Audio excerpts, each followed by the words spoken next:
Hey, Dieter and Jake here on a Sunday In the after void. after another football game that was professionally performed by the old San Francisco 49ers, bastions of excellence as they might be. Another loss, as you put it in the text chain, a clutch loss for the Clutch. 49ers. Very clutch. They drop, and depending on what the Cowboys, do in this game here, they could drop, I think, 11th. And then if the New Orleans Saints win a game, they could get in the top 10, folks. The funniest twist of this season is the Dallas Cowboys somehow becoming a better team with Cooper Rush as their quarterback. This was, as I said in my post-game column, Jake, this was just the perfect encapsulation of the San Francisco 49ers season. Just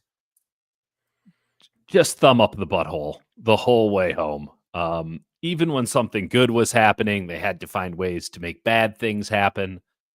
Weirdness ensued. Where's that Debo Samuel been the entire time? Debo just showing up in prime form when it matters, literally the least. When it could, sorry, let me rephrase. Not when it matters the least, when it doesn't matter at all. Right. Can't divide by zero. If you want to talk about emotional importance, okay. But it objectively, they found out even the 1%, less than 1% chance they had evaporated officially before the game. Done. And they went, all right, let's go stink it up. It's my time to cook. He was awesome. He was incredible. It was everything we talked about, where it's like, to be fair, the Dolphins just played a ton of zone and gave him great looks. And did either team prepare for this game? No. Like, legitimately, it didn't look like it. It looked like they're just like, it was like an NBA game. Most NBA games are just two teams doing their stuff in a vacuum. And maybe they'll have to think about it for the final 2 minutes, but probably not. They just go out there and do their stuff. And then at the end of the game, they figure out who won the game, but they're not actually playing each other. They're just doing their thing. That's what it looked like. They're just doing Jordan Poole things out there. Yeah. They're just dribbling a lot. There's a lot of Jordan Poole energy on that field, court, whatever today. That was an abysmal football game. That was the kind of football game that makes you question why we bother doing any of this. And I listen, obviously when it has no playoff implications whatsoever, that was going to be inherent. Right. We knew that this was going to be a slog in some way, but for the Niners to throw out 11 penalties for 90 yards and not be able to run the ball, I mean, just it's one thing to know it doesn't matter. It's one thing to know, okay, this game's out of reach. I mean, the season's out of reach. We're going into this. We know it's just going to be a meaningless game, but hey, we're going down to Miami. Why don't we just, for the sake of it, just play a good game here, right? College try, eh? Right. For our own, pride and whatever it is, we have to play a very physical game, so we might as well try, right? And to an extent, maybe they tried. I don't think effort was the issue. I think it was the inability to execute anything. They just did the same thing they do all year, where they go, all right, looks like you might be starting to drive. Okay, penalty. And then they go, okay, another penalty. Okay, somebody missed an assignment in the most glaring way I've ever seen in my life. That's right. The amount of times that Tony Romo on this broadcast highlighted them with just an offensive line. Oh, Jim, there's only 4 guys coming. They've got 6 in to block. That can't happen, Jim. And it did, Jim. It did happen, and it happened multiple times, as it always does with this team this season. I was listening. I like to listen to the Niners radio broadcast during games, just for the sake of every now and again, Greg Papa gets a tidbit from inside the house that then I'm the only one in the media listening, right? Right. And so that's nice to pass along, and sometimes it's enlightening. They were just dying on the radio broadcast today. Tim Ryan, who is just rah, rah, rah, brother, he was out there just like, I don't know what it is to live anymore. He was downright philosophical when he was. Isn't that awesome? Isn't that awesome what this team will do? I mean, I was just downright cranky. I was mad that we had to watch this game because that's what it is, right? It's supposed to be an entertainment product, and it was just like a sludge. It's like when you're cleaning your sink in the bottom, all that stuff is coming out. The underneath of the garbage disposal. Yeah, it's that substance. That is what this was in a manifestation. And maybe in the drain in the shower. And maybe in an ideal world, all that sludge leaks out and they get a Teenage Mutant Ninja Turtle type situation where, there we go. They're hiding somebody and he soaks up all that sludge and turns into something incredible. That's where we're at. That's where I'm taking this. I'll tell you where we're at. Like I don't think we should do any preparation on Detroit or Arizona. I think that we are. No. I think that we are straight up in draft mode. I can't do it. I can't do it. Let's just go through some stuff because I don't want to spend a lot of time on this game. I don't think anyone wants to like breaking it down. What the hell's the point of that?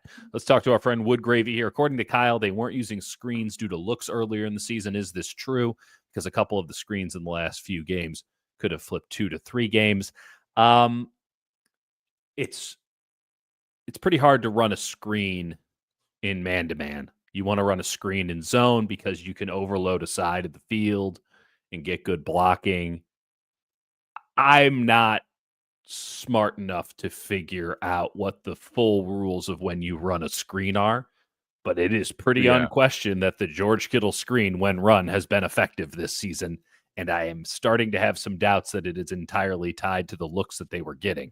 Though, what are the 2 games where he's had? It was it the Rams or was it Chicago? It was Chicago. It was Chicago, I think. So Chicago and Miami, they're getting a lot of zone looks. They can run the screens. So there might be something there. And you can run it against bullshit. You can run it against man, but it is tougher, especially when it's out on the boundary and sometimes. But that's like not the real problem with this offense. It's a fair question, and I'm with like you. I don't question a lot because I hadn't thought that through. Clearly, I do think that they tried to run a couple of Kittle screens earlier in the season, and also you have to take into account Kittle is so vital for this team running the football that I don't think Kyle was willing to sacrifice him. And it's really a sacrifice to run a screen for him. Maybe that's his caution to the wind. Let's go to ABC 123. I know he gave up a couple of catches. Renardo Green's a player. No doubt about that. Absolutely. Spider Rico, sloppiest 49ers team since Chip Kelly. Shout out Chip Kelly. Shout out Chip Kelly. We're going to test your pee and see where you're at. And we're not looking for drugs. They give Chip Kelly a lot of time when Ohio State plays, and not quite enough time talking about how he went at the strength of the Michigan defense by just running the ball at their incredible defensive line. Anyway, moving on from Chip Kelly. Old Fetus Face, thanks for the plus 160 Pearsall to get 25-yard suggestion. Dieter did that on Larry's stream, did that on my man Josh's stream. I didn't have a lot of bets this week. Fucking nailed them again. I'm on fire on the betting aspect of things. I'm the opposite of the 49ers when it comes to betting right now. Yeah. Ricky, I would say, looked good when throwing the ball and then had to you go on your tangent. It seems like you want to go there. Thank you. We have a chemistry now that you understand where I'm going and where I can see it happening. Well, Ricky Pearsall couldn't see that Juwan Jennings was offline in those 2 spots. And let me just, when I was asking Kyle, not directly, passively, because I know he's a viewer of the show, to, hey, maybe play Pearsall as the X. Part of it was to help Juwan Jennings, because in the game against the Rams, I saw Kyle and his staff doing so much work to get Juwan Jennings a couple of yards of cushion at the line of scrimmage, despite playing X receiver, where you should not be. You should be right on the line. That's locked in, right? You're the far guy, weak side. Like, you should be on the line of scrimmage. And they are moving him all around while maintaining X receiver status, not exclusively, but he is typically the X receiver, trying to move him around, tight splits, wide, whatever, to get him that free release that he used to get as a flanker. I'm going to provide a little bit of deference. I know that we are Pearsall homers here, okay? He should know the fucking play. I can't say that he was like in the right. Right. No, he was wrong. But it's preposterous that they are doing all of this effort to get Juwan Jennings a free release against press man-to-man, just put him back at flanker.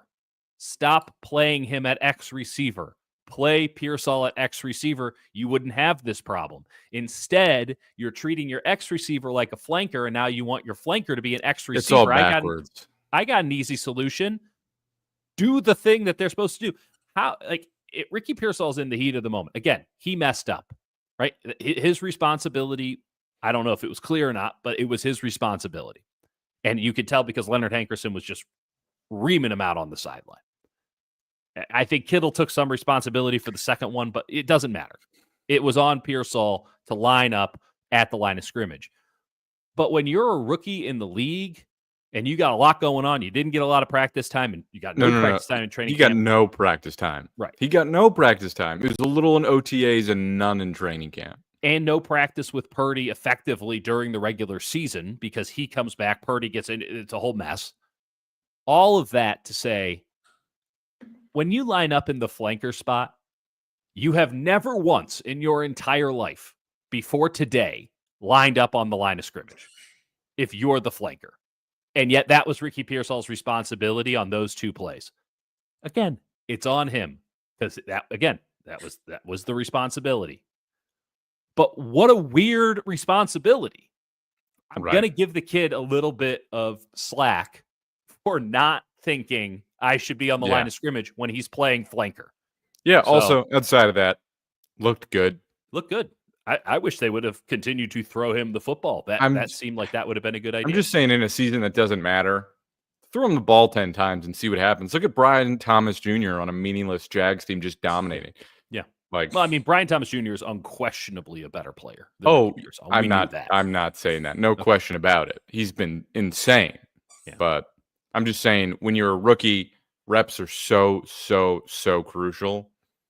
That should be the priority. At least I saw Cowing out there a couple times. He didn't get targeted, but yeah, I don't know what to make of him. Okay, let's go into another thing that pissed me off about this game. Kyle, I thought Kyle actually called a really nice game. I thought there was a lot of really good stuff that Kyle put on tape in this game as a play caller. Obviously, having Debo back at the full Debo helps immensely in looking good as a play caller. They didn't get the run game going. That's the offensive line and Patrick Taylor not being good at anything. Okay. It's not good. He can't run the ball. He can't catch the ball. Every time he tries to catch the ball, he bats it like a setter in volleyball. I just muted Dieter. My bad. Why'd you do that? You don't like volleyball? I'm trying to mute myself. My dog is mutilating a dog toy. Continue. I didn't know you had that power to mute me. I think you would have been using it long before today. Regardless, twice he caught the ball and full Ronnie Bell'd it. Not just like, oh, I dropped it like Tyreek Hill did 4 times today. Thanks, Tyreek. Really could have used you today for fantasy football. But instead, bats it like a toddler with a mobile above his head or something. It was bizarre. It was bizarre. And he certainly can't pass protect. So I'm not sure what it is. Well, that explains why he was their, 4th, 5th string running back. I mean, it feels like he was a special teams guy, and they went, all right, throw a Bonaconda out there, I guess, and just see what happens. It was bad. It was pretty putrid. Vaughn in my life. They were running Debo, and I'm like, that's a good idea. Jeremy McNichols is like doing wonders for the Washington Commanders. He was on the 49ers team last year. Yeah. Like, you can find random guys who know how to play the position, who've just been around for a while. Yeah. I don't know. It doesn't really matter. No, I'm just, okay, so they can't run the ball. But I did like a lot of the play calling. Where was the aggression? Where was the caution to the wind? I cannot understand why you would kick a 21-yard field goal in this game. Like, how is that acceptable? How is that at all reasonable given the circumstances? Oh, we might lose our confidence. Who gives a shit? I cannot really wrap my head around it. No one asked about it, but no one, I didn't hear any official excuse. Yeah, where was the fake punt? Thank you. They had actually a great opportunity to do it. Eh. Not you don't think it was a great opportunity? No, I think they were on like the 36-yard line. Yeah, but Dieter, the mode of this, the ethos of this we gotta crawl before we can walk here. I'm asking is Kyle Shanahan enter the void. We're in the void. All right. Well, we're in the void, that's for sure. But I'm Kyle saying Kyle needs to. It needs to be so goddamn obvious, right? Because those are I'm not asking Kyle to do something actually big and bold. I'm just asking him to take a risk on a 51-49 scenario, right? I'm not asking him to go for it on his own 16. Right. Like, hey, if the situation comes up and Kyle Shanahan, of all people, thinks to himself, hey, maybe we can fake it here, follow that feeling. And that was one thing we talked about, right? We not even just fake punt, like just experiment, just be bold and say, all right, the reality is the season is lost. Why don't we try something weird? And again, Kyle, he dialed up some tight end screens. He had some good looks, but it was not like in those key situations, in those fourth downs when this game doesn't matter. Hey, how about you go for it for the sake of, I don't know, entertainment, joy, something new. If you don't get it, oh, what, you're going to go down in the half and you're going to be down 6 instead of 3? Oh, according to math, that is still a one possession game. Like, well, and to be fair here, so you're suggesting that on the 4th and 3 from the San Francisco 37 with 6:45 to play in the fourth quarter, right? It was the use check for 20 yards and then 3 and out after that. You're suggesting they should have gone for it. It wouldn't have mattered because Ike Yadam had an illegal substitution penalty on the play. So if they had faked it and gotten it, it still wouldn't have counted. That's awesome. Which is the most 2024 Niners answer ever. I genuinely do think that's beautiful. I think there's something poetic about the level of dog shit that they have put together. And it's just it's a masterclass. I sent you an Instagram post yesterday about like how college kids no longer have answers to college essays with the question like, what piece of art moved you? This was a piece of art that moved me. This game. It didn't move me in a positive way. My life is in no way, but my life is appreciably worse for having spent time with this game. I have a lesser relationship with my family now because of this game.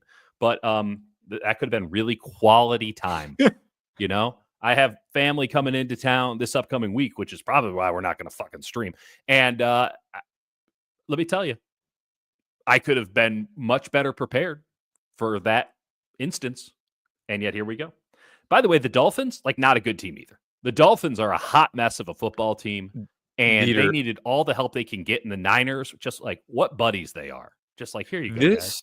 This goes back to my point years ago that there are like there's like two good teams in the NFL. Like is Kansas City even good?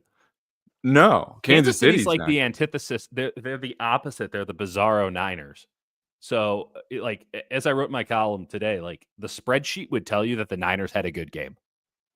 I'm sure the X and Y coordinates are going to be like moving the ball, but like all the penalties, but those don't count, right? Except if you watch this game, you go, this team is dog shit.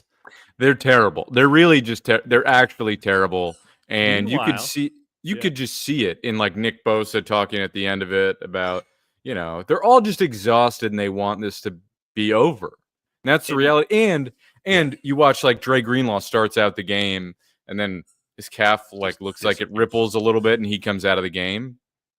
Not great. They pull him out because it tightens up. Yeah. And then you go into town. My dog is going ham on this thing. I might have to stop this and just go remove it from him.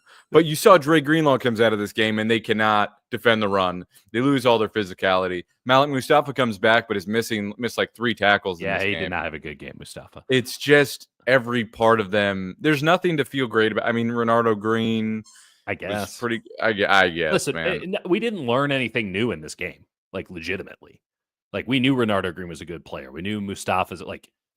I was actually, take that back. I thought D. Winters had a pretty nice game. Was it perfect? Hell no. I thought D. Winters had a nice game. That's a positive. Yetur Gross-Matos was okay. That's a positive. George Kittle, we knew he was good, Tony. He's awesome. He's the MVP of the team. I'm not even sure, Jam 18, appreciate the conversation here. I'm not even sure Pat O'Donnell was good.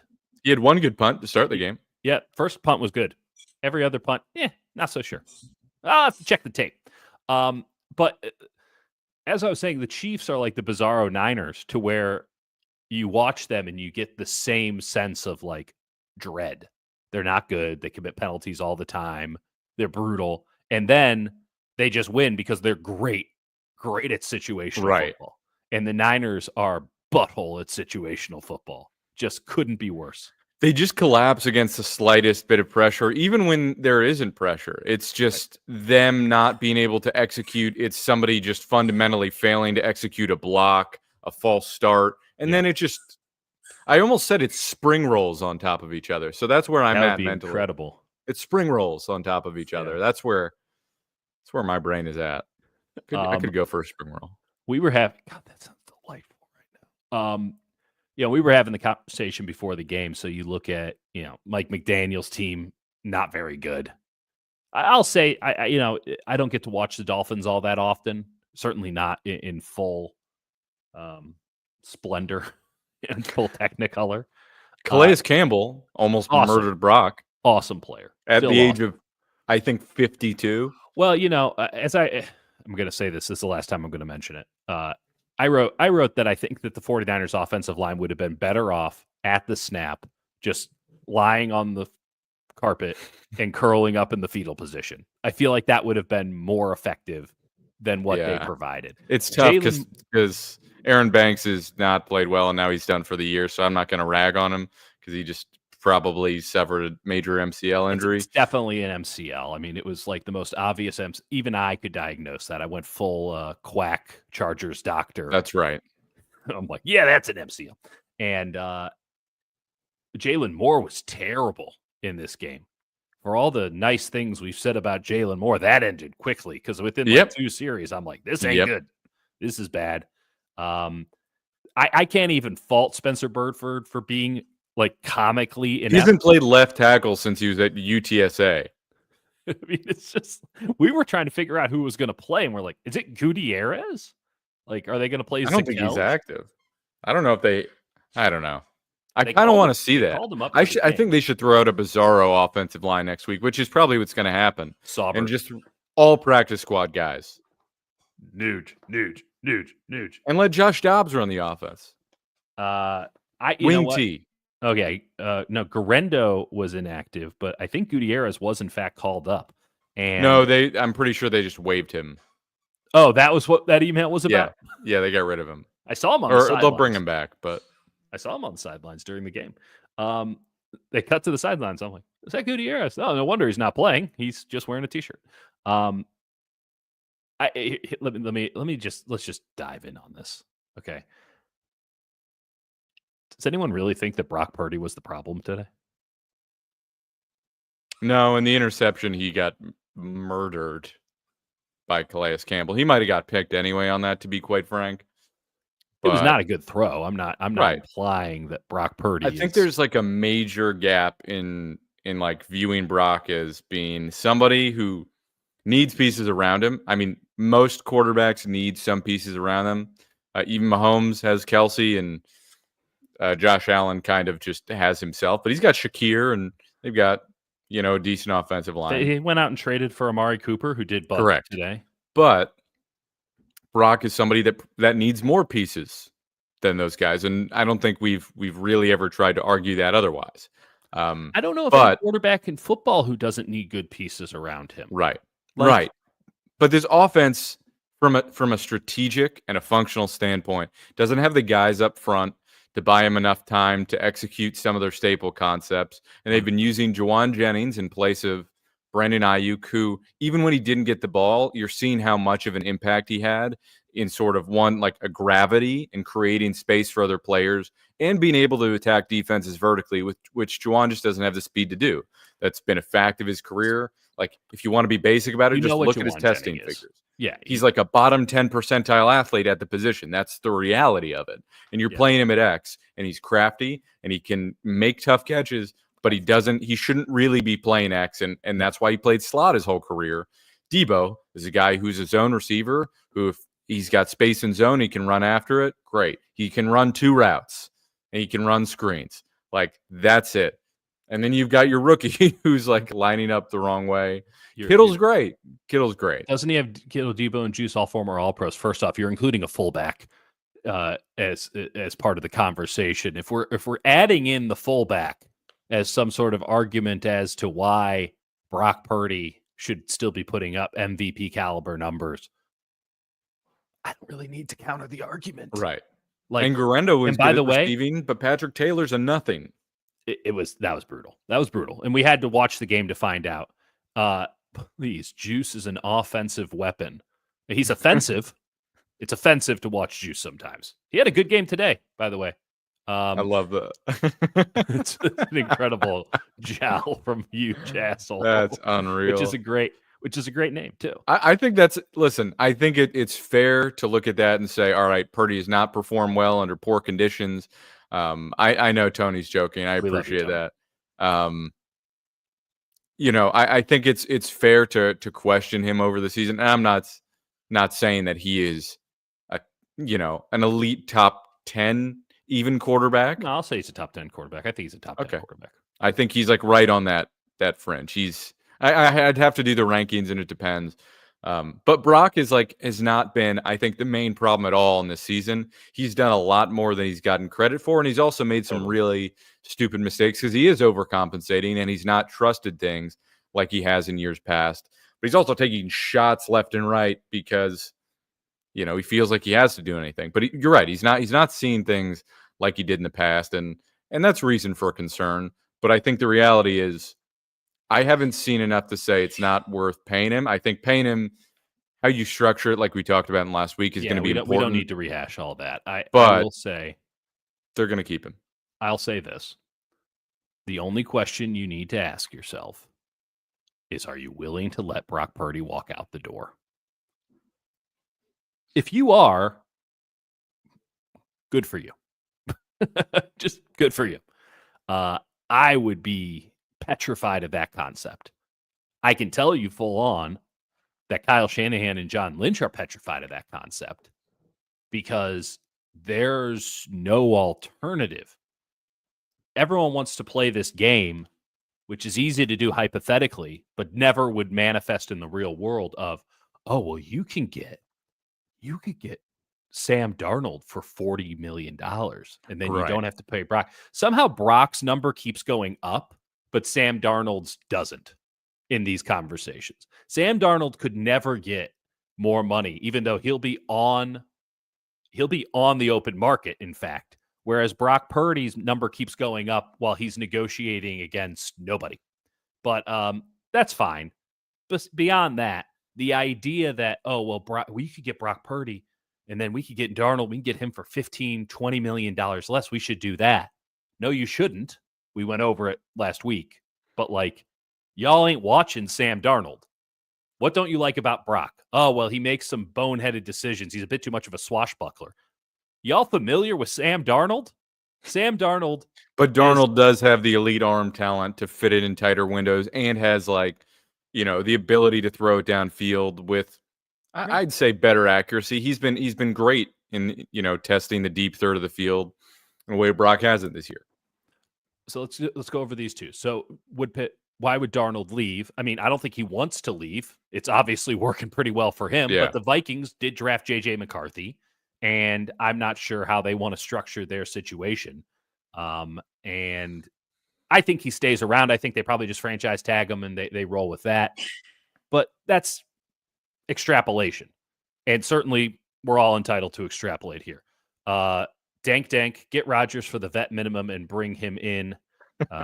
Heard that one, LOL. Oh, man, I really don't like that guy. I just want to say that. I really am. I'm willing to let the enigma that is. We could all learn something from Aaron because our minds are so closed and his is so open. Sorry, just real quick. It's like so divorced and yet he's never been married. It's the male version of the Etsy girl who's who has some tapestries hanging on the wall, but is really just has very basic things and tries to be a little woo woo and has some gems and stones, but isn't doesn't really have like an understanding of philosophy. Just like went out in the woods and did mushrooms once, and they're like, "Wow, the world is so crazy." Yeah. Listen, we can't all have the same mushroom experience you had out in the woods, Jake. But I will The say, moon, man. I don't give a shit about being a douchebag or whatever, right? Like I don't care about that. That doesn't it legitimately doesn't bother me if you're a sick ass quarterback. Aaron Rodgers has been a douchebag probably his entire existence. He's also one of the greatest quarterbacks of all time, but he's not anymore. And what would this team look like if they had a quarterback who couldn't move in the pocket? You know, like what would this team look like if Brock didn't have the ability to escape the pocket and create yardage? It would be so much worse. A lot of people are going to suggest that Kyle goes and gets Kirk Cousins. At least there's a conversation to be had there because it would be a massive reset. You would trade Purdy in this scenario. You'd have to go all in on trading Purdy, let someone else sign him, and now you get Cousins, who is even less mobile than Rodgers coming off the Achilles injury and who's out there throwing Jamie Moyer fastballs. It's a brutal watch. Oh, that's a good line. Thank you. Nice. But at least you're getting him on the Russell Wilson free 99 contract, right? But again, I this is the other part of the Brock conversation that I don't understand, Jake. Who are you losing because you keep Brock? Not really anyone. No. I think it's a question of people. I think go, all right. Well, you can't pay everybody, and that's true. But they're not planning to, and they think this thing out years in advance, and they know how this thing is probably going to be structured. You're already planning to probably lose Hargrave and maybe Debo, and who knows, Juice or Trevor Arias Ward. There's plenty of guys, right? They've already thought that through. Right. And okay, but like this argument of you don't pay a quarterback $50 to $60 million to deal with a team with this many holes. You know what the biggest possible hole you could have is not having a quarterback. Then it doesn't matter who's on your team. Right? Like there are some teams in the NFL that are actually kind of sick. I think the Tennessee Titans are a super talented team. I don't think they have a very good head coach, first and foremost, but I know they have a shitty quarterback. Doesn't matter who's in there. They have a shitty quarterback. So doesn't matter how good your team is. If you don't have the quarterback, you don't have anything. And the idea that, oh, well, you shouldn't pay him $50 to $60 million. You saw Tua tonight. Did Tua look like a markedly better quarterback than Brock Purdy? Not really. He's very dependent on a system that's been built entirely to fit what is a pretty impressive. It is an impressive system. But like, are you willing to let him walk out the door and live in the ambiguity of what happens next? Because it's a lot more ambiguous than any sort of scenario you can lay out in your mind. I'm dealing with this with like the Missouri Tigers right now. They finally got a quarterback, right? They finally got a quarterback tonight. Not that anyone else gives a shit. But they were living in this ambiguity of we need to get a quarterback in the transfer portal, but a bunch of guys signed at a different spot or whatever. So they were just like, is our season over before it starts next year? Because we have to figure out quarterback. It doesn't matter what other great players we might be bringing in. We don't have a quarterback. And so if the price is the price, the Niners are in a position to pay it. I don't see the issue. You're either a football team or you're not, or you're a tanking project. Like that's just the reality of it. Like you can either be taken somewhat seriously, depends on a lot of other things, or you're just a total question mark. That's just a project, and the 49ers front office and Shanahan and Lynch aren't willing to go there, and I don't think they should. I get there is plenty to criticize about Brock. His decision-making has been worse this year. He's been much more skittish. Been worse this year. I agree. I think it goes down to a core of issues. I think Shanahan has been poor to adapt and not evolve the scheme and been too reliant on McCaffrey to solve a lot of problems that weren't even solved when McCaffrey came back. There's a lot of other things that went wrong, but they have been poorly coached this year. I mean, the amount of mistakes that they've had have been damning. And that's just like, if you can't function I mean, you can blame it on the players, but it feels like that goes to coaching, right? The just general operation. It has to fall on coaching. It has to. The general operation of how you move the ball, like it feels like every drive. Okay, if you get to the red zone without penalties and you overcome that, you're not executing the red zone, right? And it takes a lot for you to get there, and you're not overcoming those key situations. I think I think it's fair to wonder what the 49ers could do if they don't pay Purdy and say, all right, we'll try this different stuff. And sure, you could add a backup defensive lineman or a starting defensive lineman, starting offensive lineman. You could add many more pieces when you don't have the quarterback. That's how they benefited from Purdy. They came up short. They really needed to win that Super Bowl. Yeah, that was the last clear year of it. And then they looked themselves, they were too afraid to make what they knew were the correct moves this offseason. And they're like, no, we were so close. We're just going to run it back. They couldn't break off the relationships when they knew that they had run their course, and they did it. So let's just run this thought exercise here. Let's play a game in which all these quarterbacks are healthy, and we're going to do some trades, okay? Would the San Francisco 49ers have a better or worse record if Dak Prescott was their quarterback this year? Same. Okay. Trevor Lawrence. Worse. Jordan Love. Better. Joe Burrow. Yeah, no, I'll get it's better, but not as good as everyone. It's not like Packers better.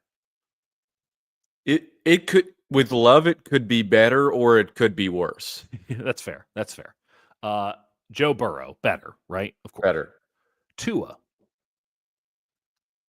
Probably worse. Probably worse, I agree. Jared Goff. I would say worse. It'd be worse. Jared Goff would be a worse quarterback for this team than Brock Purdy, unquestionably. We can both agree that having Justin Herbert or Lamar Jackson would be better, right? Hot take. Hot take there. Right? Jalen Hurts.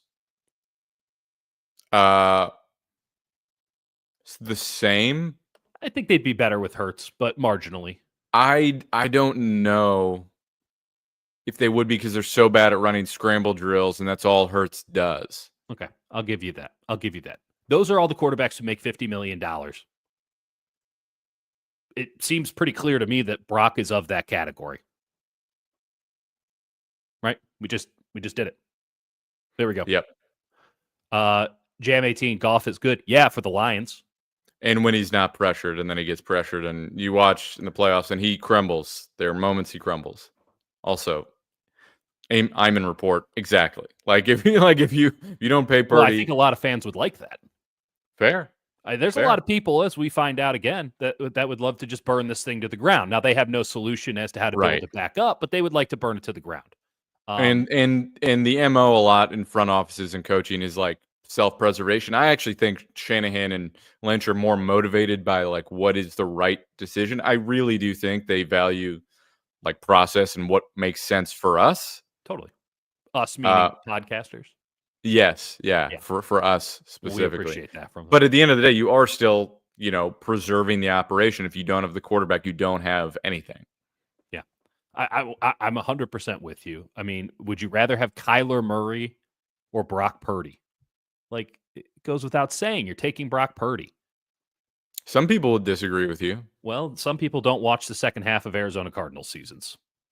I mean, it's just this. Yeah. You think about Jalen Hurts had a terrible year last year, right? And there were a lot of people. That was, I believe, the first year of his massive $255 million, 51 a year, 179 guaranteed deal.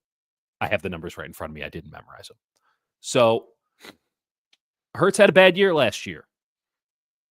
2 wide receivers that are paid top dollar, right? Your X and your Z are paid top dollar. You have a great tight end who's paid good money. You have I would actually say that the Eagles still have the best offensive line in football. I'm not a big Dan Skipper fan for the Lions, but that's 1 and 2 right there. Okay. Still have that. Then you have a situation where they're like, well, we have this quarterback. Didn't have a good year last year. Defense fell apart. Man, let's just go get Saquon Barkley. Didn't seem to be any sort of financial impediment at all to having a highly paid offensive line, having a highly paid wide receiver core, having a highly paid tight end. Like, Let's just go get They him. And brought guess back what? C.J. Gardner-Johnson. Yeah, like, oh, we have to pay Darius Slay. Oh, no. You get young on defense. You pay your guys on offense. And you have no problem with your quarterback, right? Jared Goff's makes $53 million on his new contract. That might be an issue for him as someone who can't make a play unless it's all laid out for him. It's an issue for Tua, who can't make plays unless it's all laid out for him. There are two kinds of quarterbacks in this league. There are the guys who can operate in the pocket solely on script. Everything has to go in perfect coordination. There's the other guys who play completely out of phase, out of script, ad-libbing, but they can't do the stuff in. So you have, the Kyler Murray of it all, who can't do anything on time, in rhythm, on script. And then you have the Jared Goff of it all, who, when everything is perfect, or the two of it all, when everything is perfect, he's fucking awesome. Is Brock Purdy not both?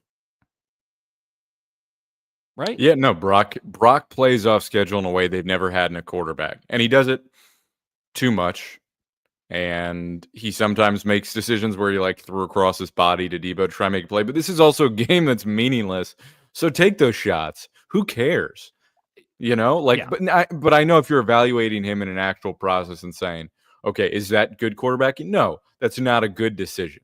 No question. But in these circumstances, that sort of playmaking and going for it, otherwise it's just over. I mean, the one play at the end where he takes the sack and takes forever, it doesn't really matter anyway. The game's over. A couple good points here. Well, won't hurt as much as fair. That's fair. And we noted that in the moment. The Eagles also got a good DC. There's no salary cap on defensive coordinators and special teams coordinators. And if you needed any clear examples as to why the Niners need 2 new ones, here it is. I don't give a damn. I've heard now, I don't even know what the number is, because I've heard so many people try to excuse this Niners defense. They're horrendous situationally, and they don't know what they're doing. So it's bad coordination. They don't have the dudes, for sure. No argument there. That's the thing. That's the thing. Somebody asked me of what they have. Somebody asked me about Sorensen today, and I said I was hesitant to evaluate DCs in the system because they keep it limited. Kyle tends to want it to be pretty simple. Yeah. But there haven't been things to write home about for Sorensen. He's had a couple literally blitzes that have gone well, that were well timed. But for the most part, if you're going to be a defensive coordinator in the system and you're going to keep it simple, everybody needs to be so sound, so in sync, so able to communicate seamlessly that everything is easy. That if you're going to be that simple, you're not like, oh, where do I go here? And obviously we're oversimplifying how simple it is, but they don't mix it up like a lot of defenses. No. They don't run a lot of creative stunts, a lot of creative blitzes. They run a couple stunts a game for the most part, but they're just not as creative as most defenses. They don't disguise. They don't blitz. They don't try anything new. They're banking on a system where we have great players, and we're going to have great players clean up because they can see the field, react, and attack. But when you don't have great players, that scheme doesn't do shit for you. And you saw today, Fred Warner was awful today. He was terrible. He wasn't terrible. I thought he was terrible. I think he was the third best linebacker on the field for the 49ers today. Well, in the second half, he did not look good. I would say in the first half, I saw him make quite a few plays that were pretty impressive. Okay. And then I mentally tuned out. So it's, if you think he was terrible, probably in the second half. Listen, that was nothing like an all-pro performance, to be sure. And again, no. It's not to go in on Fred, right? I would appreciate. No, but he did have that. I think it was that one play where was it Tyreek or no, it was Jonnu Smith got behind him, and it's just like it's right there, man. And there's a bunch of missed tackles, and it was simply, you're running this basic cover 3, sometimes cover 4, everyone playing soft coverage, and they're playing soft. And part of my issue was, why aren't you playing press man-to-man? Why aren't you pushing it? Why aren't you letting your good corners who can play that do that? Well, they're afraid of Tyreek Hill over the top, right? So they're playing inherently conservative defense. We're going to, keep everything in front of us. You're not going to burn us over the top. Okay. Fine. That is a justifiable argument. But when you see the system built for linebackers to clean up the defensive tackles' messes and the defensive tackles to never adjust their game as to help stop the run, and you're still not setting edges well. And, I thought Leonard Floyd had a really good play when he held on to Jonnu Smith when he was going to do a screen pass there. I think it was the second quarter. Yeah. But then I also saw him get wiped out repeatedly when he was actually on the field to not set the edge to the point where Achane just started running around him. It was easy. So when you have all of this going on, you do need to probably change up the system. What are you doing during the week? What is the point? Is it just spreading messages of affirmation and positivity? Like, what is it you do during the week? Because you run the same fucking game plan every week, regardless of who you're playing, as your roster gets more and more depleted from a roster that I question if it could have run it in the first place. Yeah. I mean, we said from the start, and you look at it. I mean, this is a point we talked about. Without Greenlaw, they can't fill the run because the defensive tackles get wiped out. And you had that Jordan Elliott made one play, and then he's a no-show for the rest of the game. And saloon door just open. And also, like, the center gets tripped on that play anyway. There's just a lack of functionality on both sides. The offensive line is the major issue for the offense. Both and of then the for the lines defense, are it's brutal. They're brutal.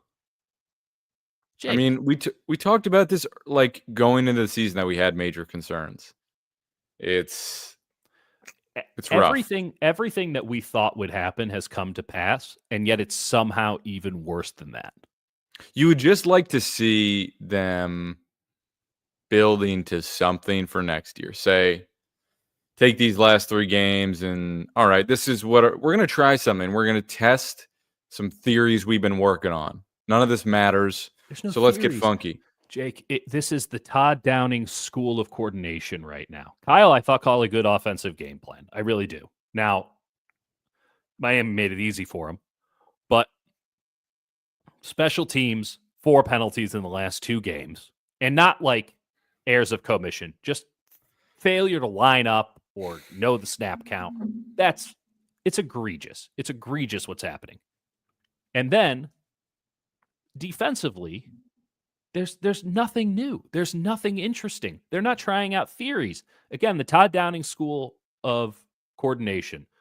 I was covering the Raiders. I asked somebody who I trusted who was in the building, hey, what's Todd Downing like? What are they trying to do here? And I was told Todd doesn't really have ideas. And I'm like, what do you mean? He goes, some people don't have ideas. And I'm like, what the fuck are you talking about? Everyone has ideas. He goes, Todd doesn't have ideas. He doesn't have ideas. They're not things that come across his mind, ideas. He's just operating like an AI. I think AI might have more ideas than him at this juncture. So Benali makes a good point. Like it feels so bleak that you'd want to build towards something, and it makes you question whether like this is. And we said weeks ago, like a couple weeks ago, I think we were saying they kind of have to nail it in the draft to really have a chance next year. And also, if you start off well and you're competitive and you're not shooting yourself in the foot, you can build towards something without every piece being perfect. Totally. I think where I come from is if you're Nick Sorensen, you say, I'm coaching for my job right now. I don't care what our identity is, whatever. I'm going to dial up. I'm going to go into my bag. I'm going to go deep into the film room. I'm going to go into a hole, and I'm going to say, all right, we're going to mix it up. Against the Lions, we're going to get weird. We're going to be hyper aggressive. We're going to be antithetical to what we do and be unpredictable. Mm-hmm. Because if you go against the Lions with this defense and you're able to confound them in some way, which you won't be able to, they're going to throttle you. But I'm just saying, my God, it would be better to try something than to just keep doing the same thing and say, all right, well, this is the reality. There's a couple. I mean, there's a suggestion of bringing in a 3-4 coordinator. I don't know where that came from. I guess anybody's available now. They don't have the personnel at all to run a 3-4. They barely have the personnel to run a 4-3. They don't have enough to run a 4-3. What are they going to do in a 3-4? There's no double. Everybody on this team is single gap and go. And that's great when you have great players behind to clean shit up. and sound safeties and great linebackers. But man, like I have no problem. I prefer a 4-3 defense. I think that's the way you should go about your business. And I don't actually have a problem if you have the dudes running a zone where everybody keeps their eyes in the backfield. That's cool. But this is non-tenable, and I'm with you. I'm with you, Hutch. Like, yeah, Nick Sorensen won't do this. This is the reason that he was hired. The reason that he was hired is because he doesn't have thoughts like this of, oh, I'm about to lose my job, and I'm never going to get hired for a role like this again.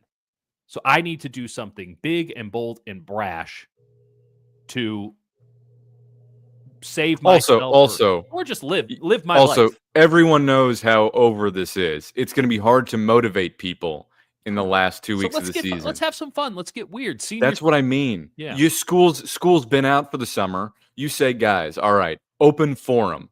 What is not working for us? Let's go in. Let's have an honest discussion. What is not working for us? What have you been wanting to try all year that you have been afraid to tell me to my face? We got 2 weeks left to go. Yeah. What should we try? What is not working? And have that sort of discussion, because you're losing steam and you are losing morale with these types of losses where it's a lack of function. You've got guys getting injured. You're just showing nothing that you're progressing towards for next year. And that's what you're supposed to be doing in these last 3 games, is saying, all right, we're going to lose, but we're going to do it in an interesting way and say, all right, we're trying some things. We're using guys' skill set and building towards something, anything, try something. Yeah. I don't know. I just don't think that he has it in him. I mean, they can't even run a blitz in the A gap. That's 10 years old. Also, the amount of times Fred Warner like flashes in the A gap, you're like, obviously you're not coming. Yeah, Fred. we know you're not going, Fred. Mike Zimmer did that shit 10 years ago. Mike Zimmer wasn't even a head coach when he was doing that shit. It feels like they're 2 years behind. 2? Like, with their defense. They're way further than 2 years behind. You watch the Rams. And some of their offense is outdated. Did you see the Chiefs on Saturday rotating safeties into a double team? Like, I get that it is hard to coordinate that. Also, the Chiefs using the same blitz against the Houston Texans that they use against the Niners. Oh, and Tom Brady being like, it wasn't picked up right. That can't happen. Well, that's how it happens. It always happens. It's not a good look for the Shanahan system in that tree. The Shanahan tree is looking real musty right now. Real musty. They need to have a retreat this offseason. Go down to Cabo. Go down. Maybe carts. Yeah. Who Drink knows? all the tap water. Everyone get in a communal bathroom. Purge the year. And then when you're empty and open to new ideas, discuss what you can do. Because the 11 personnel tree and the pragmatist tree of the quote-unquote Kubiak tree, or the Shanahan tree, or whatever you want to call it, but the McVay branches, the McVay branches with LaFleur, the McVay branch with KOC, that 11 personnel looking a whole lot better these days. Meanwhile, the fullback crew with McDaniel and Slowick runs a lot of 11, but they still have all these like basic principles. The Shanahan operation, the guys who are coming directly from the Shanahan tree, not looking so hot. And I don't think it's so much that like 21 can't work. It's that there's a rigidity to it, that there's like a commitment to this identity. And when you're not able to run the ball effectively and set other things up and get the right coverage, like you can't win. I don't think 21 can work anymore. I think it's a fair discussion to have. I think 2 years ago, I told you that the cover 3 was dead. And I have been proven wildly correct. 21 works because it beats cover 3. That's why Kyle runs it. That's why he runs cover 3. It doesn't work because no one runs cover 3 anymore. Also, by the way, with LaFleur, every goddamn team in the country, from NFL to college, is running spinner. I watched Ohio State do it, and I'm like, everyone's running it. And the fact that you sent it to me that it was from like the 60s. Yeah, I think it was 70s Florida A&M. Everyone's doing it. And the 49ers tried it for one game and they haven't gone back to it. It's that sort of stuff that is like creative and a direct attack on personnel and scheme the Packers employed against the 49ers that it hasn't felt like the 49ers have had a game plan where it's like, we're going to get him. It's like they're doing what they do, and what they do has been outmoded. It's NBA basketball. It's a great question, Tony. I don't know. So Tony, honestly. I think that he currently holds a fellowship. It's called the Anthony Lynn Fellowship for what is it you do here for former Chargers head coaches. Sadly, I don't think there are any more Chargers head coaches that they can get to fill the role when Brandon Staley no longer has a job next year. We're going to have to eat it a little bit on Brandon Staley. I thought that was a good hire. I thought it could have been interesting. I don't know what the fuck he does, and it's certainly whatever he does ain't helping. I don't know. I mean, listen, it's not clearly made a great difference. Maybe it's the only thing holding it up. I don't know. It's something where it was like, all right, so you have one shadow defensive coordinator and then one guy who's the actual defensive coordinator. It feels like it's been awkward. I don't know. He just works on quote unquote projects. That's all I know.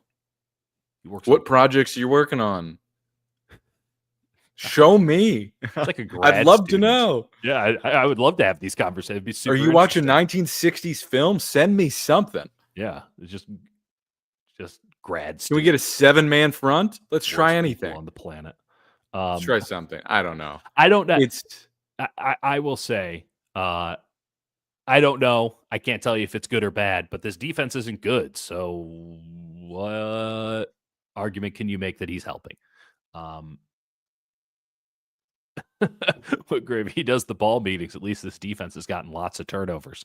He's nailing it, you guys. Just doing great stuff. I want to say one more thing here, and then we got to run.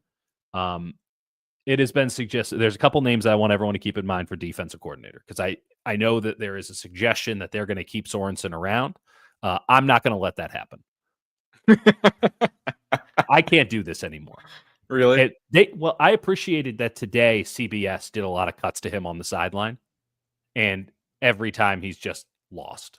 You just see it. I mean, it's I noticed that. That was the first time they've really cut to him on the sideline, and it was.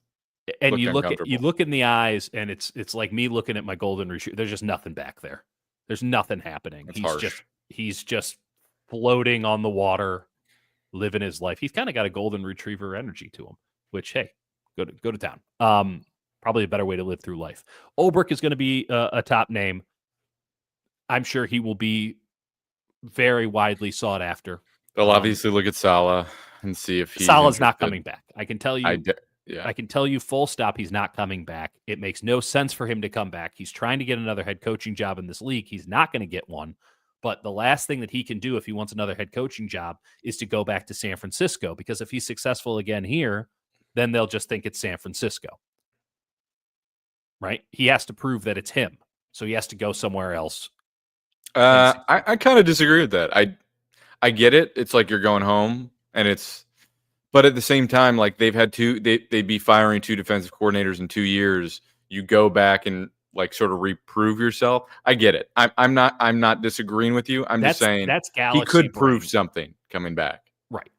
I don't think he stays in Green Bay. I do think that he gets a defensive coordinator gig somewhere, and that I think he'll be successful there. Do you think he would be a good college head coach? Saleh, absolutely. He would be a really fun college head coach. Yeah. He would be great. Now, I don't think he wants that gig because it's a lot. It's a lot. Eberflus, absolutely a name to keep in mind. That is a clean. That is 100% what is the goddamn name of the defensive coordinator for the Chiefs. Jesus Christ. I'm not even going to help you. No, I'm dying. Please help me. Spags. Steve Spagnuolo. That is peak Spagnuolo. That's exactly what Kyle wants. So I don't know if Ulbricht's going to do it. I want to throw one other name into the mix. Notre Dame defensive coordinator Al Golden. I almost thought you were going to say Al Gore, and you really had my attention. Former Vice President of the United States, Al Gore. No. He's like, the inconvenient truth is this defense is terrible. Thank you. Sorry. Go on. So Oh man, I don't know if anyone had the displeasure of watching Friday night's playoff game between Notre Dame and Indiana. But what Notre Dame's defense is doing this year is multiple, fascinating. They're talented, don't get me wrong. But that looks pro to me. It looks like a pro defense. They're running a lot of professional stuff as opposed to, the Al Gore thing was going to get the chat going, no question about it. But God, I love what they're our running commenters. translates, right? And it's a lot of like what Jeff Hafley was doing at Boston College, and he was just like, I can't do this anymore. Al Golden, former University of Miami head coach, he's never going to get another head coaching job at the college level again. But he was with the Lions the last couple of years before he went to Notre Dame under Marcus Freeman, took on the DC role, and that defense is humming. You could do a whole lot worse than going and getting Al Golden, at least in my opinion. I'm sorry I sidetracked your very eloquently stated interesting point with an Al Gore bit that everybody has just latched onto. It was a lot funnier than anything I was going to say. Okay, it's a good point. I like that name. Al Gore, go get him. Super serial, you guys. As somebody who has made my fantasy baseball team Man Bear Puig every year for the last 14 years, I do love a good Al Gore. By the way, we're heading to the finals in both of our leagues. Thank you, Jake. Domineering performances. Jim Schwartz is the defensive coordinator of the Browns. To answer the question, maybe they blow it all up there. Anthony Lynn's son is the defensive coordinator at USC, which, if you've watched USC football, not a compliment. So USC should be burned to the ground. They should give them the death penalty, not because they've broken any rules, but because they're impossible to watch. Just go back and watch when we were talking about Jarrett Kingston, the splits that USC's offensive line was running, where they're all 3 yards apart. Get serious. It's so hard to believe that program is just in absolute shambles these days.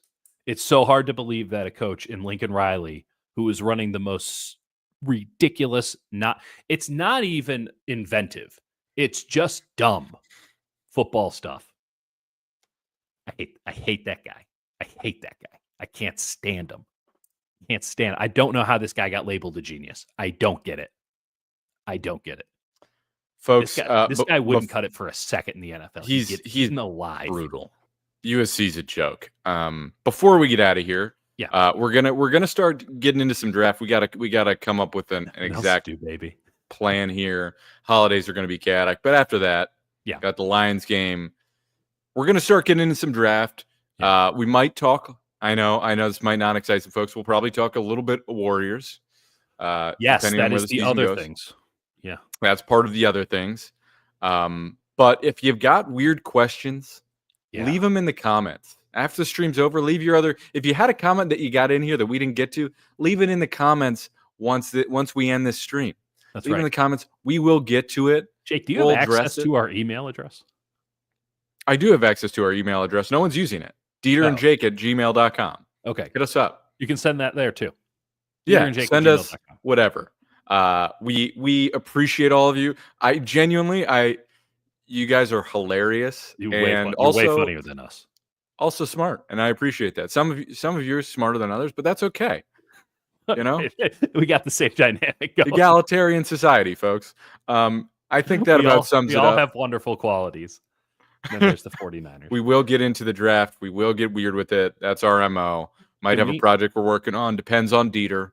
Fuck you. You're right, but fuck you. And then we can also get into the San Francisco Giants YouTube game conversation. God. We're just reviewing the San Francisco. We're actually not talking about baseball. We're talking about the San Francisco Giants media. Oh no, I'm talking about the San Francisco Giants baseball team's YouTube page. Just their YouTube channel. Where they're like, San Francisco's next superstar with a picture of Willie Adames, and they're just like clickbaiting it, and it's not working. If you haven't seen it yet, actually, I'll just show everybody. Hold on. We'll do this and then we'll leave. You want to fill the air? Or are we gonna? I was just gonna. No, I didn't want to fill the air. I just wanted to let the audience sort of zoom in on your face as you sort of examine the reality of the San Francisco Giants. Well, as far as dropped 100 viewers just for bringing this up. Yeah, that's about right. That I think I genuinely have a reaction when you hear the Giants. You just go, "Oh God, no, I don't want to hear about that." And that's their fault. That's their fault for continuing to play baseball, and not making it interesting. Here we go. New San Francisco Giants shortstop who became an instant. What did they say in here? Well, let's not play their fan favorite. Let's not play this. That's the title. We're not playing it. The new San Francisco Giants shortstop who became an instant fan favorite. Just the most clickbaity title of all time. Totally untrue. And just killing it with 11,000 views on 129,000 subscribers. They're doing great, Jake. It's going so well. It makes me sad. It makes me sad. Watching. Not as sad. Actually, more sad than the Niners, which is maybe something to be said for the Niners. It's not as sad as the San Francisco Giants, folks. Remember that. When you're feeling bleak, you're feeling like this is all going down. At least it's not the Giants. They can turn this thing around. You still feel something, and that's important.